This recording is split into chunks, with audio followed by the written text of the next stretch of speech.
રાજકોટ જિલ્લાના ધોરાજી અને ઉપલેટાના પૂર્વ કોંગ્રેસ ધારાસભ્ય અને રાજકોટ જિલ્લા કોંગ્રેસ પ્રમુખ એવા લલિતભાઈ વસોયાએ આજે પાયલને ન્યાય આપો તેવા બેનરો લગાડીને પતંગો ઉડાડવામાં આવી હતી। આજરોજ મકર સંક્રાંતિ હોય ત્યારે ધોરાજી ઉપલેટાના પૂર્વ કોંગ્રેસ ધારાસભ્ય વસોયાએ તમામ ગુજરાતીઓને મકર સંક્રાંતિની શુભકામનાઓ પાઠવી હતી અને પતંગમાં પાયલને ન્યાય આપો તેવા લખાયેલ પતંગો આજરોજ ઉડાડવામાં આવેલ હતા અને જ્યાં સુધી પાયલને ન્યાય નહીં મળે ત્યાં સુધી આ લડત ચાલુ રહેશે તેવું જણાવેલ હતું। જે 3 કોન્સ્ટેબલને સસ્પેન્ડ કરવામાં આવ્યા છે તે સંદર્ભે લલિતભાઈએ એવું જણાવેલ છે કે ઉપરી અધિકારીઓએ બચાવવા માટેનો આ પ્રયાસ કરી રહ્યા છે, પણ જવાબદાર અધિકારીઓને જ્યાં સુધી કડક પગલાં લેવામાં નહીં આવે ત્યાં સુધી લડત ચાલુ રહેશે અને વધુમાં જણાવેલ કે સૌરાષ્ટ્ર, ગુજરાત કે ધોરાજી અને ઉપલેટામાં ખનીજ માફિયાઓ બેફામ બન્યા છે, તેના પર પણ લગામ કસવું જોઈએ સરકારે તેવી માંગ લલિતભાઈ વસોયાએ કરેલી હતી।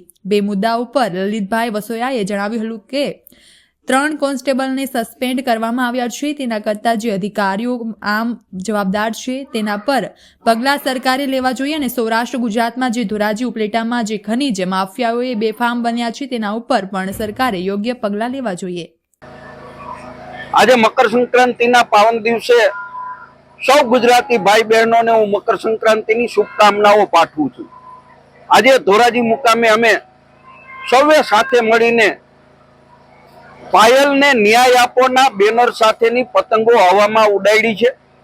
એ એટલા માટે ઉડાડી છે કે ગુજરાતની અંદર ભારતીય જનતા પાર્ટીના શાસકો સત્તાના મદની અંદર હવામાં ઉડી રહ્યા છે, એના સુધી પાયલને ન્યાય આપવાનો લોક માગણીની વાત એમના સુધી પહોંચે એટલા માટે અમે આ પતંગ ઉડાવી છે। ગ્રાઉન્ડ લેવલ ઉપર અનેક આંદોલનો થયા, અનેક સામાજિક આગેવાનો, રાજકીય આગેવાનોએ માગણી કરી, છતાં સરકાર કોઈ પગલાં લેતી નથી, એટલે ના છૂટકે અમે હવામાં પાયલને ન્યાય આપવાના પતંગો ઉડાડ્યા છે। અમારી મુખ્ય માગણી એ છે કે 3 નાના પોલીસ કર્મચારીઓને સસ્પેન્ડ કરવાને બદલે એમને જે હુકમ કરનાર પીએસઆઈ, પીઆઈ, એસપી કક્ષાની જે વ્યક્તિઓ પોલીસ અધિકારીઓ છે એમની સામે પણ પગલાં લેવા જોઈએ। ધોરાજી ઉપલેટા જ નહીં, સમગ્ર સૌરાષ્ટ્ર અને ગુજરાતની અંદર ખનીજ માફિયાઓ બેફામ બન્યા છે।